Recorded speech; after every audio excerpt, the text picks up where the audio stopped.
안녕하세요. DJ 현희입니다. 오늘의 사연 시작해 보겠습니다. 안녕하세요.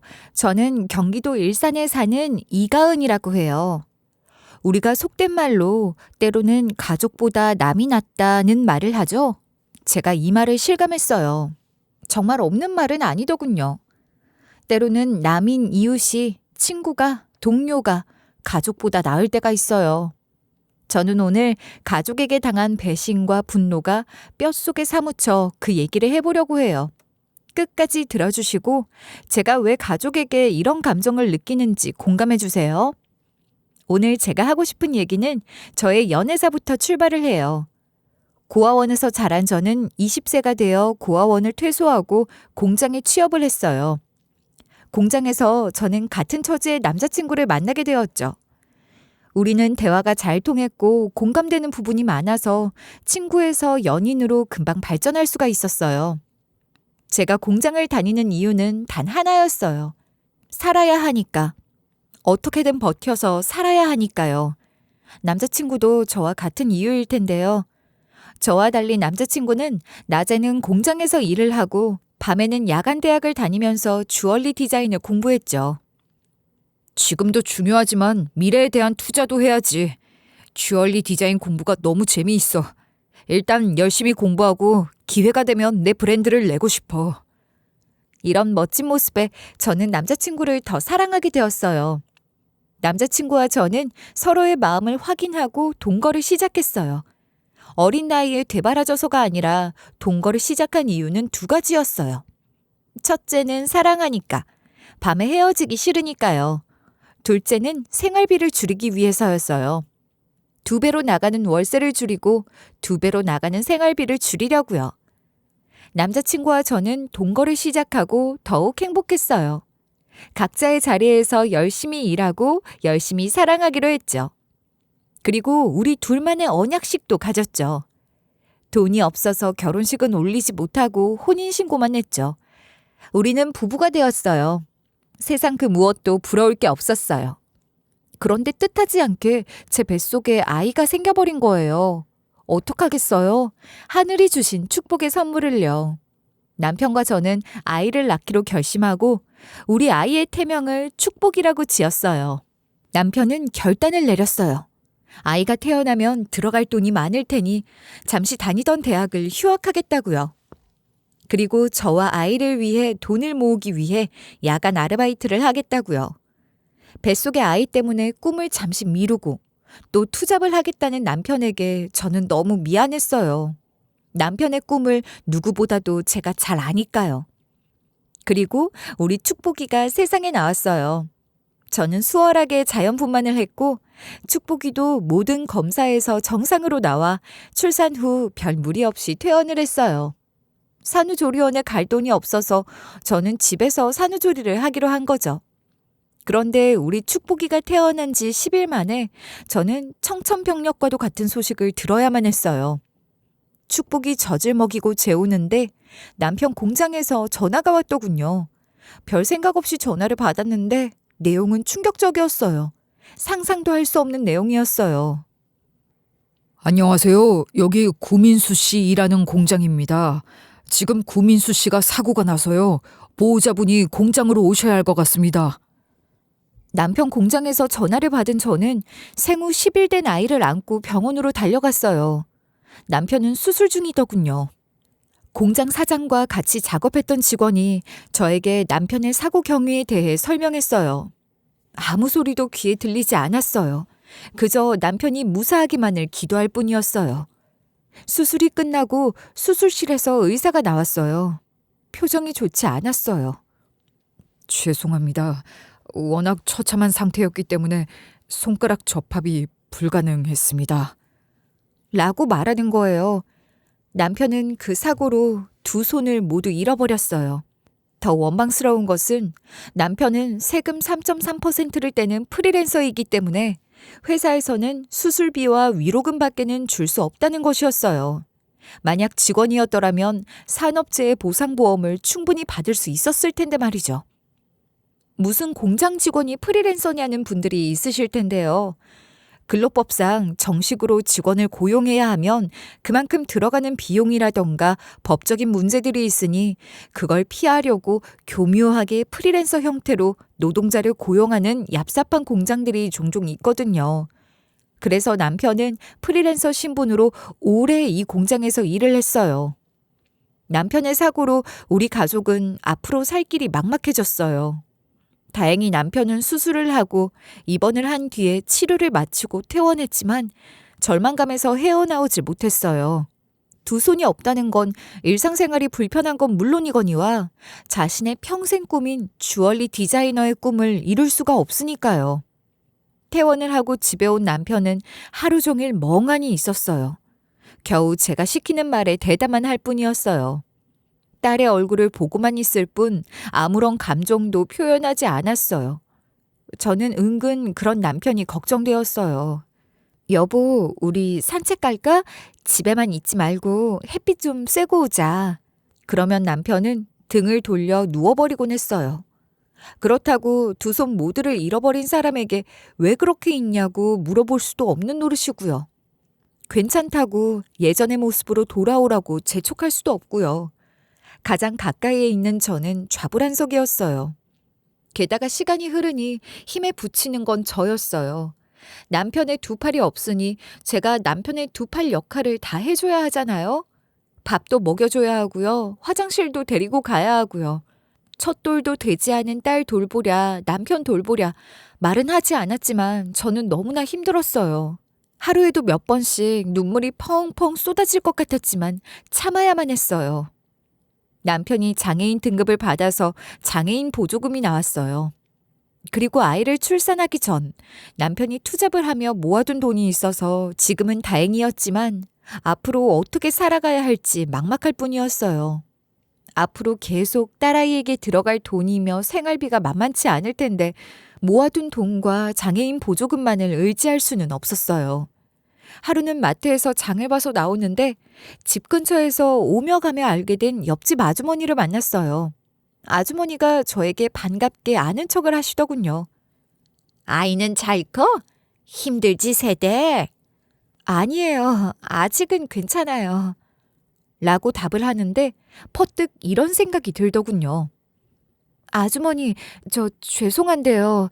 제가 사정이 있어서 그런데 혹시 제 딸 하루에 몇 시간만 봐줄 수 있을까요? 마음 같아서는 사례금을 많이 드리고 싶었지만 제 형편이 그렇게 할 수 없으니 최선의 대우를 해드리겠다고 말씀드리고 부탁을 드렸어요. 정말 다행히게도 마음씨 좋은 옆집 아주머니께서 제 사정을 아시고는 도와주시겠다고 하시더군요. 축복이를 옆집 아주머니에게 맡기고 저는 옷가게에 취직을 해서 열심히 일을 했어요. 그리고 한 달 급여를 받는 날, 너무 기분이 좋아서 남편을 주려고 치킨을 한 마리 포장했죠. 현관문을 열고 방 안으로 들어가려는데 왠지 기분이 이상했어요. 덤덤히 불을 켜고 방 안으로 들어가는데 저의 예감이 맞아떨어졌어요. 저는 손에 들고 있는 치킨 박스를 바닥에 떨어뜨리고 말았어요. 남편이 스스로 삶을 마감했더군요. 처음엔 너무 놀라 아무 소리가 나오질 않았어요. 그러다 조금의 시간이 지나고 저도 모르게 남편에 대한 원망의 소리가 터지고 말았어요. 여보, 이게 뭐야? 나 혼자 어떡하라고? 축복이랑 나랑 어떡하라고? 이러면 안 되지. 당신이 나한테 이러면 안 되지. 축복이가 태어난 지 6개월이 조금 넘었을 때 일이에요. 야속한 사람, 어떻게 이럴 수가 있을까요? 남편은 유서 한 장 남기지 않고 세상을 떠났더군요. 생각해보면 손이 없는데 어떻게 글을 쓸 거예요? 어떻게 전화를 걸 거예요? 남편의 마음을 충분히 이해하지만 그래도 마지막 인사도 없이 저와 축복이 곁을 떠났다는 사실이 그렇게 야속할 수가 없더군요. 하지만 저는 남편을 원망할 겨를도 없었어요. 제 머릿속에는 전자계산기만이 작동할 뿐이었어요. 다달이 나가는 반지하 월세에 아이에게 들어가는 돈이 만만치 않은데 어떡하면 좋을까요? 남편이 벌어둔 돈은 바닥이 났고 남편이 세상에 없으니 장애인 보조금도 나오질 않으니까요. 이제 제가 오롯이 저와 축복이의 생계를 책임져야 하는 가장이 된 거죠. 길은 한 가지뿐이었어요. 제가 일하는 시간을 늘려 돈을 버는 길밖에는 없었어요. 닥치는 대로 일자리를 알아봤어요.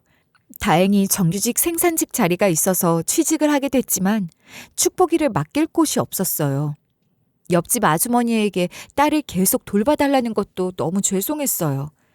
그래서 저는 10개월 된 딸을 어린이집에 보내고 출근을 하게 됐죠. 딸을 어린이집에 보내면서도 솔직히 마음이 편치 않았어요. 저는 배움이 많지는 않지만 그래도 텔레비전이나 유튜브로 들은 게 있잖아요. 애들은 36개월까지 엄마랑 애착 형성이 되어야 하니까 그때까지 엄마가 아이를 보는 게 좋다고요. 그런데 돌도 지나지 않은 아이를 어린이집에 보내니 너무 미안하더군요. 저는 악착을 부리며 살았어요. 딸과 제가 세상에서 살 길은 돈밖에 없다고 생각했으니까요. 저는 최소한의 생활비로 생활을 하고 남은 돈은 전부 저축을 했어요. 남편을 잃고 세상에 저 혼자 남았더라면 이런 용기도 이럴 힘도 없이 무너졌을 텐데 딸을 생각하면 어디서 이런 힘이 나는지 용기가 나는지 제가 생각해도 제가 대견하더군요. 그렇게 하루하루를 다람쥐 쳇바퀴 돌듯 살았어요. 하루는 일이 끝나고 어린이집에서 아이를 찾아 집으로 들어가려는데 빌라 현관 앞에 70대는 되어 보이는 노부부가 서 있더군요. 세상에 저를 찾아올 사람은 없으니 무시하고 집 안으로 들어가려는데 이 노부부가 저를 보더니 잠깐만 이라고 반말을 하면서 다짜고짜 눈물을 흘리는 겁니다. 그러고는 나이든 여자가 저에게 다가와 덥석 손을 잡더니만 가은이 맞지? 엄마야, 세상에나 내 딸이 여기서 살고 있었구나. 엄마 아빠가 너를 찾아서 전국 방방곡곡 안 다녀본 곳이 없다. 엄마 아빠라니 이게 다 무슨 소리일까요? 저는 너무나 어이없고 당황스럽더군요. 누구시죠? 사람 잘못 찾아오신 것 같은데요. 저는 부모님이 안 계세요. 하고 집 안에 들어가서 빨리 쉬고 싶은데 나이든 여자가 갑자기 무릎을 꿇고서는 미안하다. 용서해다오. 엄마야 가은아. 네 엄마야. 내가 네 엄마야. 엄마 아빠가 미안하구나. 가난한 시절 먹고 살기 힘들어서 너를 고아원에 맡겼다. 세상에 자식을 고아원에 맡기다니.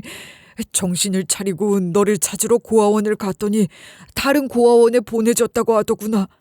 네가 갔다는 고아원을 또 찾아갔지만 너를 찾을 수가 없었다. 그렇게 몇 년을 헤매다가 먹고 살기 급급해서 한동안 또 널 잊고 살았다.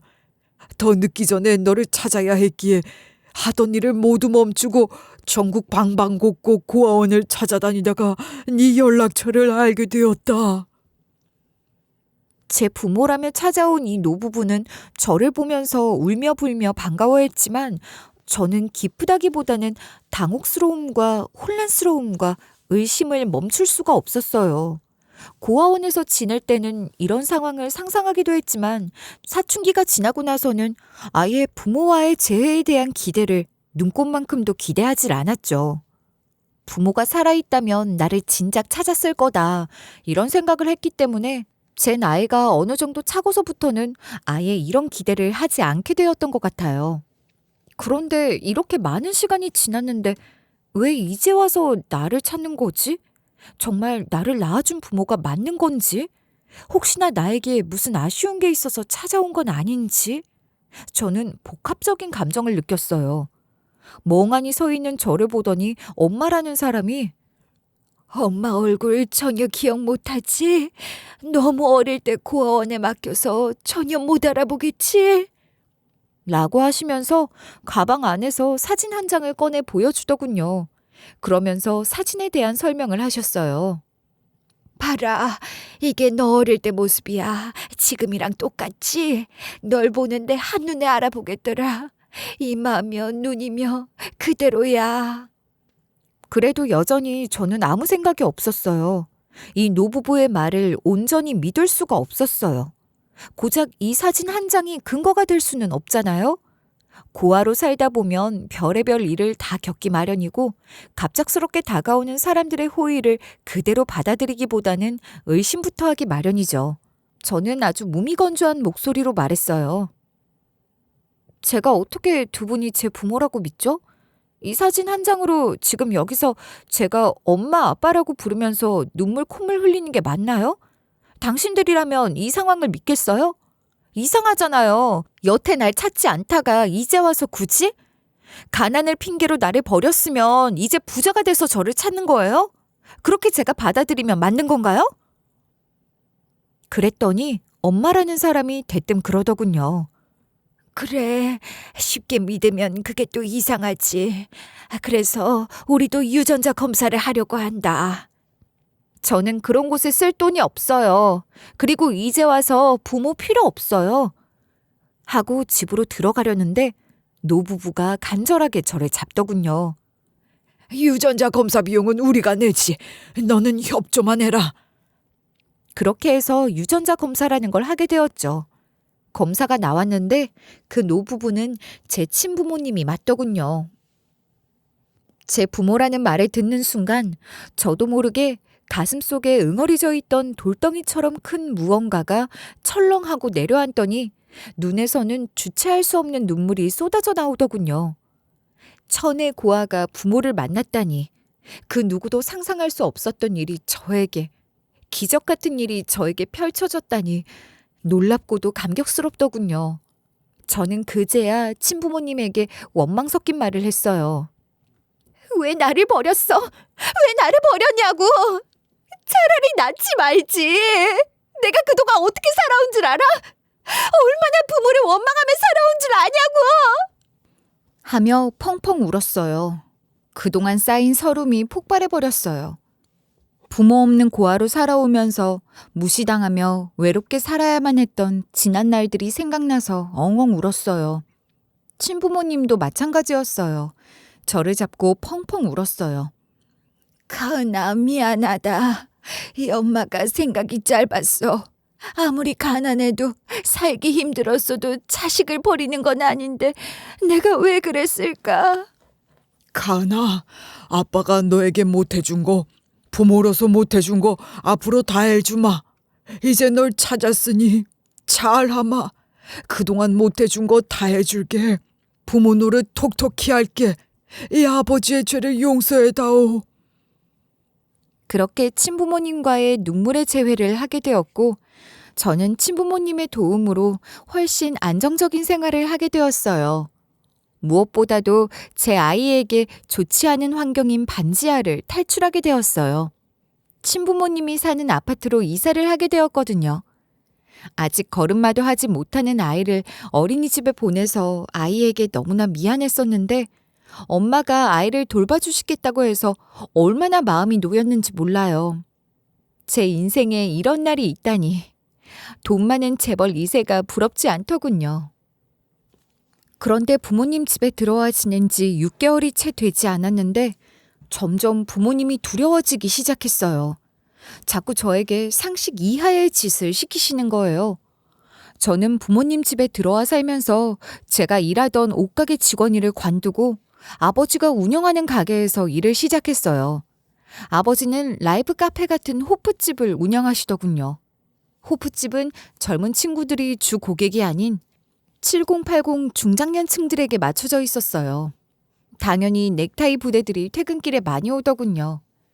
제가 가게에 첫 출근을 하던 날 아빠가 저에게 그러시더군요. 가은아, 다른 의미가 있는 건 아니고 그래도 서비스직인데 출근할 때는 화장을 좀 해라. 이거 화장한 건데요? 아니, 좀 더 진한 화장을 해보라고. 우리 가게가 조명이 좀 세잖니. 요즘에는 올레브영 같은 가게도 보면 직원들이 이쁘게 화장하더라. 심지어 PC방 같은 데도 여직원들이 이쁘게 꾸미고 있던데. 주방이라는데 화장을 진하게 해서 뭐하게요. 그냥 전 이게 편해요.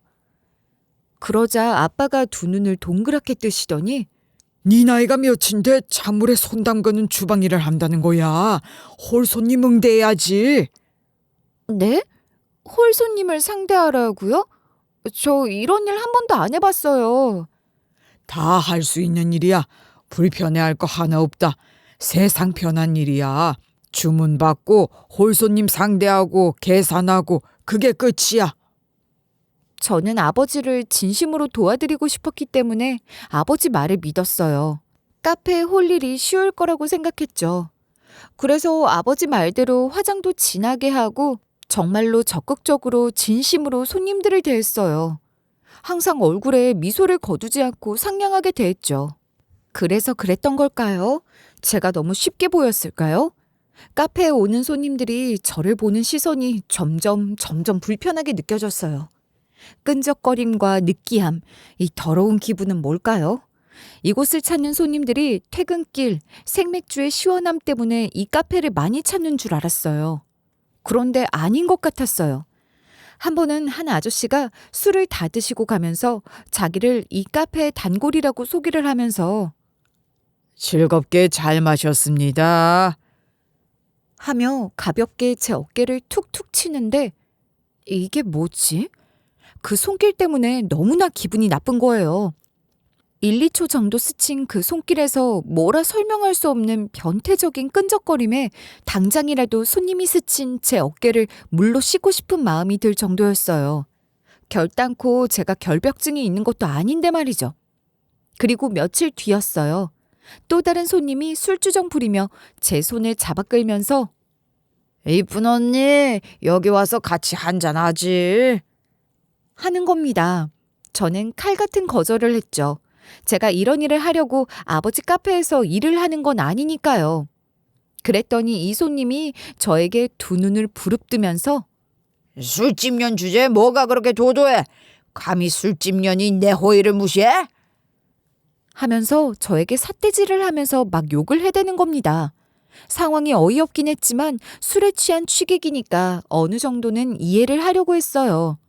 그리고 아무리 술에 취한 사람이라고 하더라도 내가 깍듯이 거절을 하면 저의 의사를 받아들일 줄 알았어요. 그런데 이게 웬걸요? 주방으로 들어가 버리려고 하는 저를 붙잡고서 야, 네가 그렇게 잘났어? 술 한 잔 마시면 안 돼? 술 한 잔 나랑 마시면 큰일 나냐고! 하면서 윽박 지르는 거예요. 아무 일도 아닌 것처럼 덤덤하려고 했던 제 마음이 무너지기 시작했어요. 힘센 남자가 저를 윽박지르니 무서웠어요. 그런데 마침 아버지가 가게로 들어오셨어요. 아버지는 은행 일을 보신다며 잠깐 나가셨거든요. 아버지의 얼굴을 본 순간 속으로 살았다 하는 생각이 들더군요. 아버지는 가게에 들어서자마자 이 상황이 어떤 순간인지를 아는 것 같았고 저는 아버지가 제 가까이로 오자 얼른 아버지 뒤로 숨어버렸죠. 그런데 생각지도 못했던 상황이 펼쳐졌어요. 손님 죄송합니다. 제가 자리에 없었더니만 우리 직원이 초짜라서 실례를 했네요. 죄송합니다. 제가 교육을 단단히 시키겠습니다. 어서 자리에 앉으세요. 술 한 잔 따라 드릴게요. 손님은 아버지의 말에 냉큼 자리에 앉았고 아버지는 자신의 뒤에 숨어있던 제 손목을 잡아 끌더니만 손님 옆에 앉으라고 하더군요. 그러면서 단골 손님에게 직원이 이러는 거 아니다. 사과의 뜻으로 얼른 술 한 잔 따라 드려. 그리고 죄송하다는 말씀도 드리고. 이 상황이 정말 어이가 없더군요. 저는 어쩔 수 없이 손님 옆에 앉아서 손님이 들고 있는 술잔에 술을 따라야만 했어요. 눈에서 눈물이 쏟아지려고 하더군요.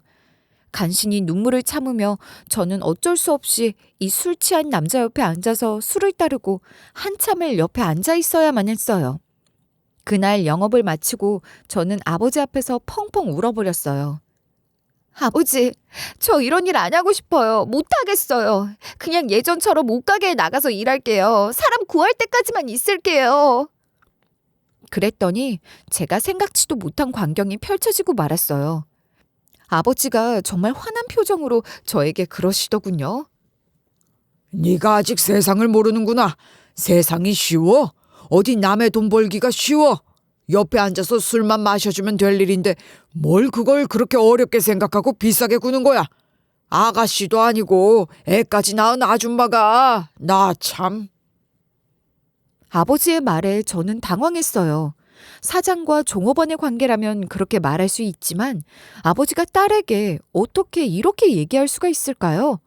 저는 아버지에게 서운한 마음을 내비쳤어요. 아버지, 저 아버지한테 남 아니고 아버지 자식이에요. 아버지 딸이에요. 제가 모르는 사내의 술잔에 술을 따르면 못 따르게 막으셔야 하는 거 아닌가요? 그런데 도리어 모르는 남자 술잔에 술을 따르라고요. 그걸 저더러 하라고요. 아무리 돈을 벌기 위해서라지만 이건 아닌 것 같아요. 제가 굳이 해야 할 일이 아닌 것 같아요. 제 말에 아버지가 콧방귀를 뀌시더군요. 그리고 아주 험악한 표정을 지으며 하기 싫어? 그럼 하지 마. 네가 아직 세상 쓴맛을 모르나 본데 내 가게에서 일하기 싫으면 내 집에서도 당장 짐 싸서 나가. 애새끼 데리고 꺼져. 내가 뭐 거저 너를 들인 줄 알아? 세상에 공짜가 있는 줄 아냐고. 저는 아버지 말에 당황해서 아무 말도 못하고 한동안 가만히 있었어요. 어떻게 이런 말을 할 수가 있는지 도저히 제 머리로는 용납이 되질 않았어요. 이게 내 아버지의 본 모습인가? 그럼 왜 나를 찾았을까? 이 일을 시키려고 날 찾은 건가? 하는 생각이 들었어요.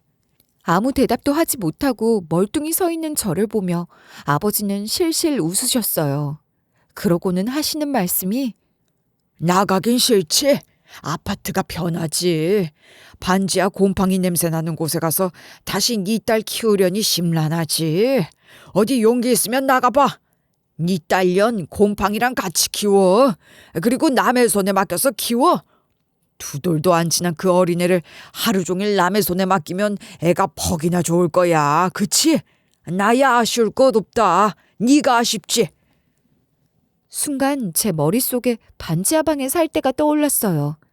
그때 아이가 어찌나 기침을 해대던지 습한 곰팡이가 잡히질 않아서 날이 굳으면 아이가 더욱더 기침을 해대곤 했죠. 그때가 제 머릿속에 떠올랐어요. 그러고는 생각했어요. 그래, 술 따르고 내 자식 안락한 집에서 키우자. 아버지 말이 맞네. 돈 버는데 귀천이 어디 있어. 술만 따르는 거잖아. 돈 벌어서 열심히 모은 다음에 나가는 거야. 요새는 전세 대출도 잘 나오니까 모은 돈이랑 좀 합치면 내 딸과 내가 살만한 집을 구할 수 있을 거야. 햇빛 드는 빌라 구할 수 있는 전세 자금 마련할 때까지만 참자. 꾹 참자, 이가은. 하고 저는 마음을 먹었죠. 그렇게 저는 이 호프집에서 일하면서 아버지가 하라는 대로 했어요. 술을 따르라면 따르고 핫팬츠를 입으라면 입고 화장을 진하게 하라고 하면 더 진하게 하고 웃으라고 하면 웃었어요. 저는 부모님의 말을 잘 지켰는데 반대로 부모님은 그렇지 않았어요. 점점 저를 함부로 대하셨어요. 어느 순간부터 주던 월급에서 제가 얹혀 사는 집세와 밥값 등을 제외하고 주신다고 하더군요. 그걸 제하고 나니 제 통장에 들어오는 월급은 한숨이 나오더군요. 심지어 어머니는 제 아이를 돌보는 일에 소홀하기 시작하셨어요. 저는 새벽 3시까지 힘들게 일을 하고 돌아오는데 아침 8시면 저를 깨워서 아이를 보라는 거예요. 잠이 부족하다 보니 제 인내심에 한계가 오더군요. 점점 제 참을성에 바닥이 나려던 찰나에 어머니가 저에게 정신 나간 소리를 하시는 거예요. 오늘 낮에 내가 잠깐 일을 보러 가야 한다. 애 봐줄 사람이 없어. 그러니까 네가 애 봐라. 저는 당연히 제가 출근할 시간에 맞춰서 어머니가 일을 보고 집으로 돌아오실 줄 알았어요. 그런데 제가 호프집을 출근하는 시간이 훨씬 넘어가는데도 어머니가 집에 오시질 않는 거예요. 아버지는 저에게 전화해서 왜 가게에 안 나오냐고 호통을 치는 거예요. 저는 어머니 핸드폰에 전화를 드렸죠. 어머니, 저 출근해야 하는데요. 언제 오세요? 애 봐주셔야 제가 출근을 하죠. 그랬더니 어머니 말씀이 네 애니까 네가 알아서 해야지. 언제까지 나한테 맡길 거야? 나도 힘들다. 나도 이제 내 볼일 보러 다닐 거야. 나 오늘 밤늦게 들어갈 거니까 네 새끼 네가 알아서 해.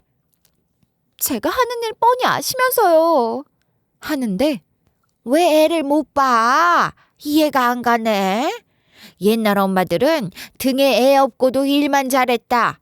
다 그렇게 일했다. 어째서 요새 엄마들은 애를 편하게만 키우려고 하는지 원. 어머니는 본인 하시고 싶은 말만 하시고서는 전화를 뚝 끊어버리시는 거예요. 정말이지 기가 막히더군요. 어떻게 음악 소리가 시끄럽고 술 취한 사람들이 가득한 호프집에서 아이를 등에 업고 일을 하라는 건지요. 그러나 어쩔 수 없이 저는 아이를 등에 업은 채 호프집으로 출근을 하게 되었어요. 출근길에 저는 아이의 기저귀를 사려고 잠시 슈퍼에 들렸어요. 그런데 기저귀를 구입하고 결제하려는데 제 체크카드에 돈이 없는 거예요. 이런저런 명목으로 생활비를 떼버린 월급으로 적금을 넣고 나면 제 나름 써야 할 돈이 없는 거예요. 결국 저는 온라인 뱅킹에 들어있는 적금을 깨서 기저귀 값을 계산할 수밖에 없었어요. 아버지 어머니에게 전화를 해서 돈 좀 달라고 할 수도 있었지만 왠지 그러고 싶지 않았어요. 온라인 뱅킹으로 든 적금은 휴대폰으로 바로 해지하는 게 쉽기 때문에 차라리 그 길을 선택한 거예요. 제 인내심은 오늘로써 바닥이 났거든요. 저는 이 길로 호프집으로 가서 더 이상 일을 하지 않겠다고 말을 할 참이었어요. 아이도 봐주지 않겠다고 하고 월급도 이런저런 이유로 다 떼가버리고 무엇보다도 밤낮이 바뀌는 일이고 술을 마시다 보니 건강이 좋지 않더라고요. 그러니 더 이상 저는 친부모님과 살 이유가 없어진 거죠. 그저 저에게도 부모님이 있다는 것만으로도 만족을 하기로 했어요. 애를 업고 호프집으로 들어서자마자 아버지가 저를 황당하게 쳐다보시더군요. 너 지금 그 꼴이 뭐냐? 아이를 업고 일을 하려고 손님 들어올 시간인데. 아이쿠야, 네가 정신이 있는 애냐 없는 애냐? 어서 애 집에 데려다 놓고 와라. 하시는 겁니다. 정말 열이 뻗치더군요. 아무리 술집에서 일을 하는 엄마라고 해도 술집에 아이를 업고 오는 엄마가 어디 있겠어요. 상황이 그렇게 만든 거겠죠. 저는 당당히 말을 했어요. 어머니가 오늘 볼 일이 있으시다고요? 애 저더러 보라던데요? 어떡해요 그럼? 애를 혼자 두고 올 순 없잖아요. 그래서 업고 나왔어요. 제 말에 아버지는 어머니에게 확인 전화를 걸더군요. 그런데 어머니는 전화를 받지 않으셨어요. 성질 급한 아버지는 열이 받을 대로 받으셨어요. 어머니가 전화만 받으셨더라도 덜 화가 나셨을 텐데 어머니까지 전화를 받지 않자 화가 머리끝까지 나버린 거예요. 그런데 저쪽에 있는 손님 한 분의 목소리가 들려왔어요. 애 없고 술 따르는 술집 여자는 처음 보네. 신기하네, 신기해. 그 말을 듣고 저는 열이 팍 받아버렸죠. 그런데 아버지는 그런 저에게 눈짓으로 그러더군요. 저 사람에게 가서 얼른 술 한 잔 따르라고요. 정말이지 한숨이 나오더군요. 어차피 더 이상 아버지 말을 들을 이유가 없기 때문에 저는 당당히 말을 했어요. 싫어요. 이제 술 안 따르겠어요. 아이를 업고 어떻게 술을 따라요? 하고 단칼에 거절을 해버렸어요. 그런데 더 웃긴 건 이 짓궂은 손님이 저를 억지로 자리에 앉히려는 거예요. 제 아이의 볼을 쓰다듬으며 손주 생각이 난다나요? 어이가 없어서 정말 저는 화를 버럭 내버렸어요. 지금 어딜 만지는 거예요? 하고 제 아이의 뺨을 만지고 있는 손님의 손을 쳐버렸어요. 그러자 이 손님이 저에게 손찌검을 하려는 겁니다. 이년이 지금 미쳤나? 하면서 저에게 손찌검을 하려고 손을 들더군요. 그러자 옆에 있던 노신사 한 분이 저를 때리려고 들어올린 손님의 팔을 붙잡고 제압했어요. 손님은 노신사를 보더니 당신은 뭐야? 뭐하는 자식인데 끼어들어? 이거 안 놔? 하면서 제 팔을 빼내려고 하더군요. 노신사의 힘은 보기보다 세더군요. 손님이 훨씬 나이가 젊어 보였는데도 불구하고 노신사는 힘에 밀리지 않았어요. 결국 손님은 꼬리를 내리고서 아이고, 그만합시다. 이 여자 내 옆에 억지로 안 앉힐 테니 이거 좀 놔주쇼.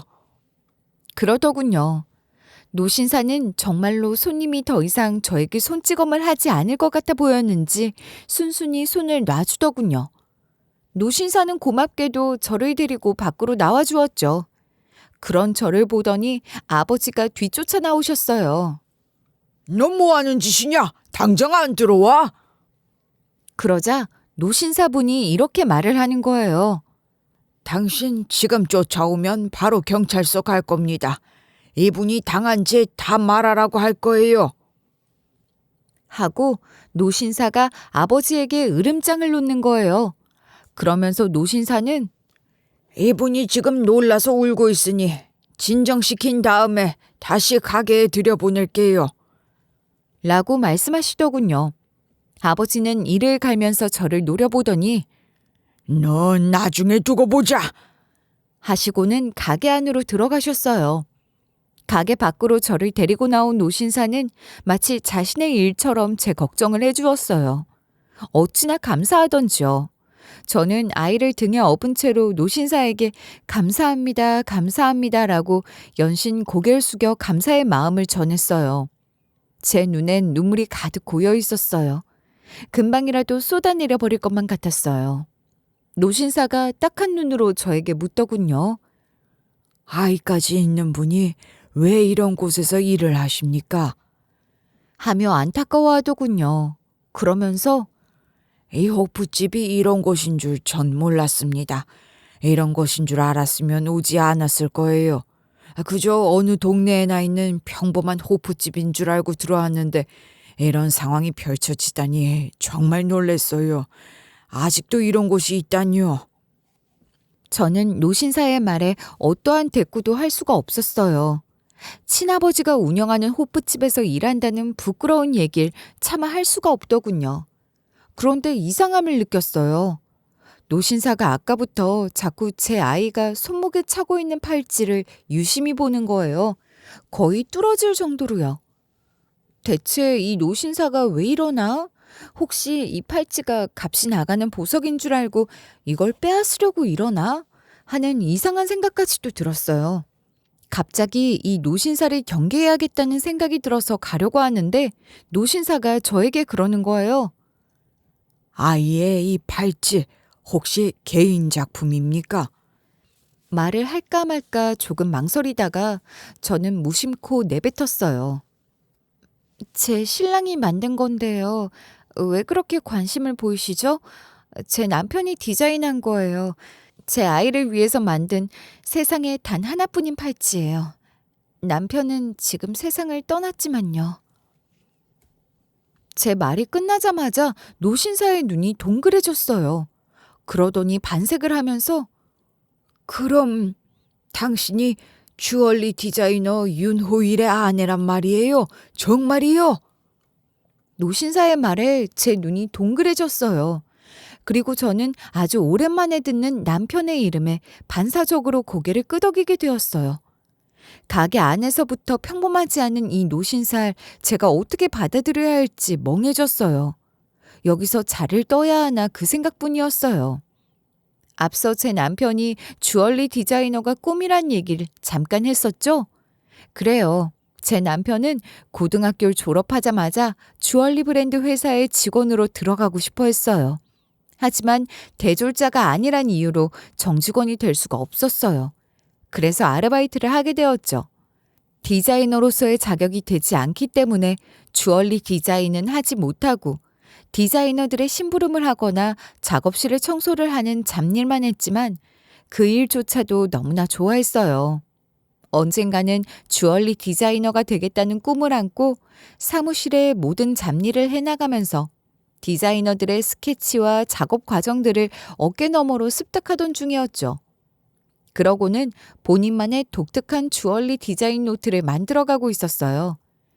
그러던 어느 날 점심시간이었어요. 직원들은 모두 식사를 하러 나갔는데 남편 혼자서 사무실에 남아 도시락을 까먹으면서 자신의 디자인 노트에 스케치를 하고 있었는데 그 모습을 하필 회사 사장님이 보게 된 거예요. 20살 어린 청년이 정직원도 아닌 아르바이트생이 그렇게 열심히 하는 모습을 보니 회사 사장님 눈에 얼마나 기특했겠어요. 그 자리에서 사장님은 남편의 스케치에 몇 가지 단점을 보완해 주었던 거예요.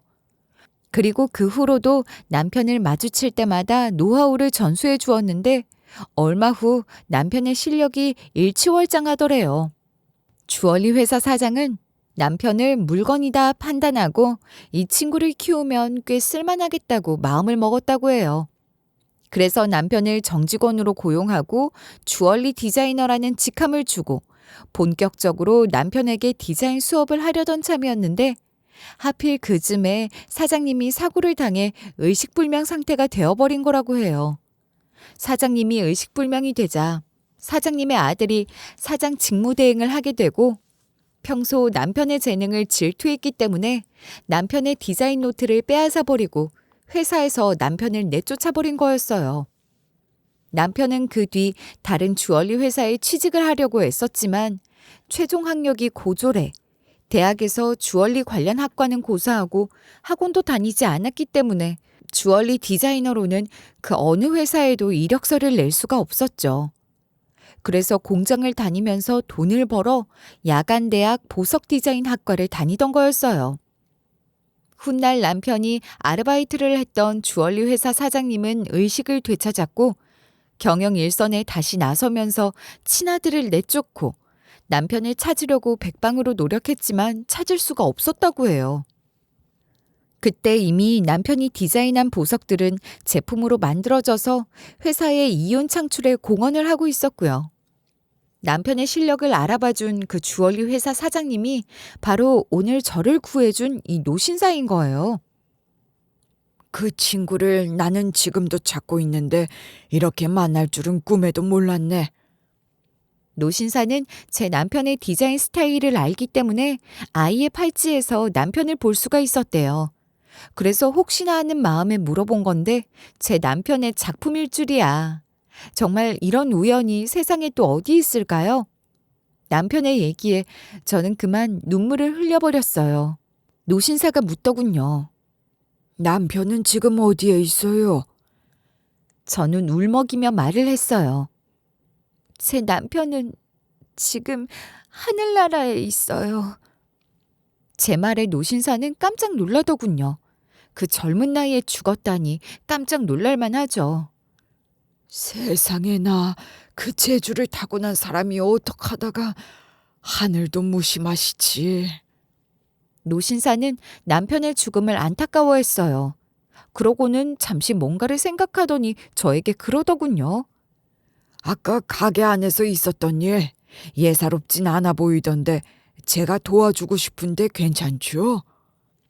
눈물을 흘리고 있던 저는 노신사의 말을 듣자마자 정신이 번쩍 들었어요. 세상에는 저 같은 고아가 불이익을 당하고 있을 때 도와줄 어른이 한 명도 없거든요. 오히려 도와준다고 해놓고 저를 더 구렁텅이로 빠뜨리거든요. 혹시나 이 노신사도 저를 이용할 것만 같았어요. 저는 잠시의 주저함도 없이 싫다고 말을 했어요. 그러자 노신사가 아니 왜? 내 호의를 무시하는 거요? 이 좋은 기회를 놓친다고요? 저는 솔직하게 얘기를 했어요. 저 같은 사람에게 세상이 호의를 베푸는 경우는 딱 한 가지예요. 저를 이용해 먹으려고요. 배운 것도 없고 가진 것도 없고 가족도 없으니 이용해 먹기 딱 좋잖아요. 오죽하면 친부모라는 사람도 저를 이용해 먹을까요? 당신도 그럴 거잖아. 이제 저는 안 속아요. 그리고 당신같이 큰 회사를 가진 사장님이 시간이 남아 이런 싸구려 호프집에나 오는 거 보면 사장님도 뻔한 사람 아닌가요? 말했잖아요. 우연히 지나가다 혼자 술 마실 곳이 필요해서 들어온 거라니까요. 맹세코 저는 이 술집이 이런 곳인지 몰랐어요. 겉보기에는 평범한 호프집 간판이잖아요. 노신사는 세상을 불신하는 저를 아쉬워했어요.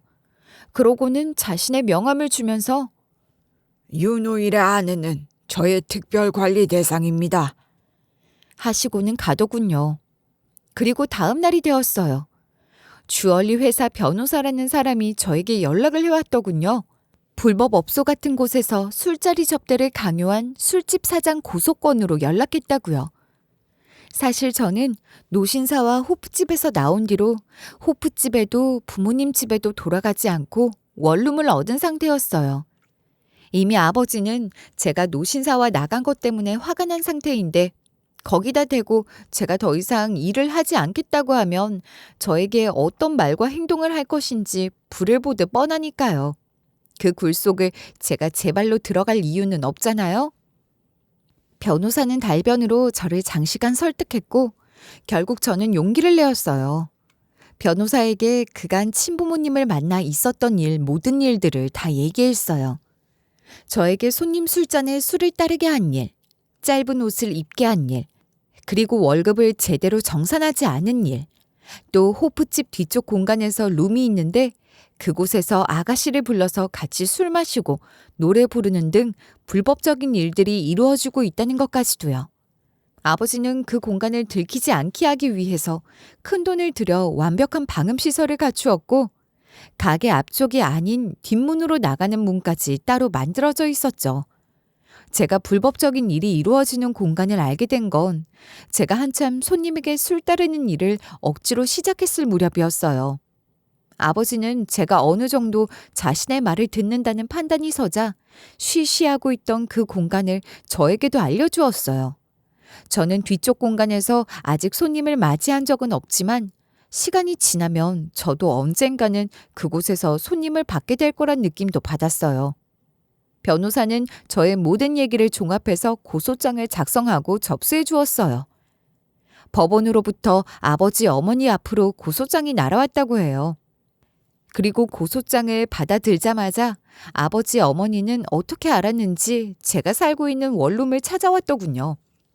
생각지도 못한 일이라 저는 두 분을 본 순간 덜컥 겁이 났어요.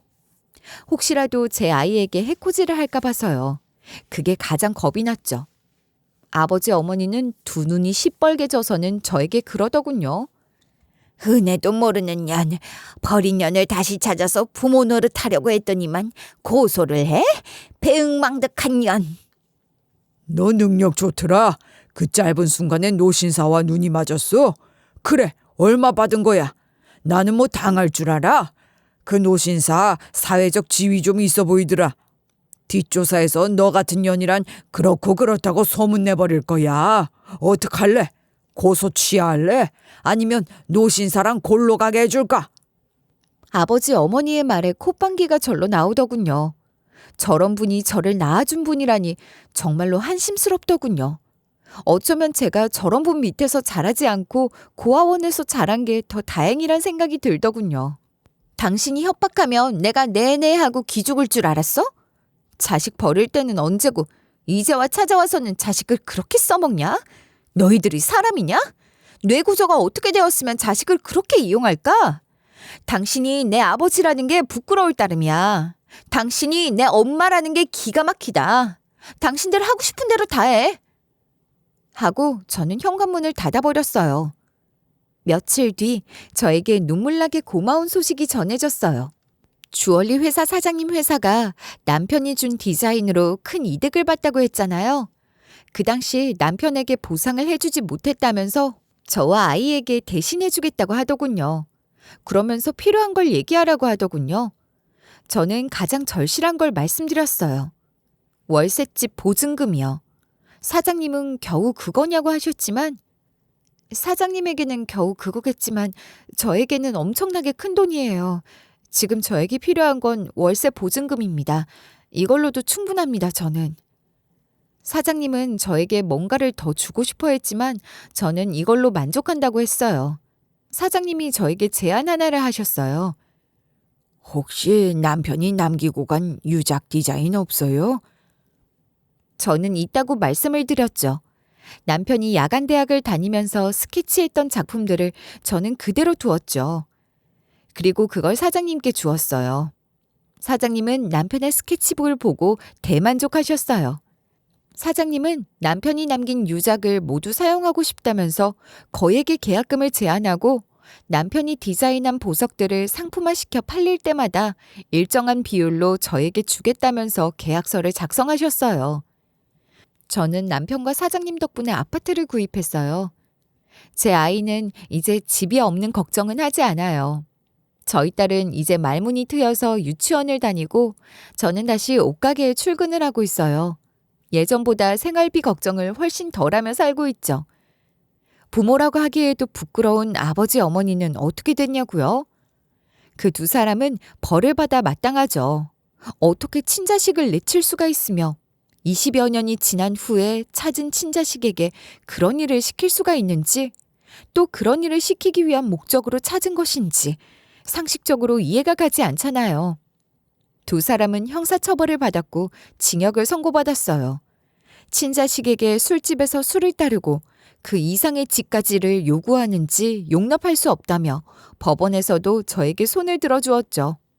제 마음 같아서는 평생을 감옥에서 반성하며 살라고 하고 싶지만 법이 그러지는 않더군요. 그들이 자신의 죄를 반성하기에 그들이 받은 형으로는 시간이 짧다는 생각이 들어요. 그래도 부디 당신들의 죄가 무엇인지 알고 반성하고 나오길 기대해 봅니다. 저의 어이없는 사연을 들어주신 여러분들 감사해요. 앞으로 제가 제 아이와 잘 살 수 있도록 응원의 댓글 많이 남겨주세요. 감사합니다.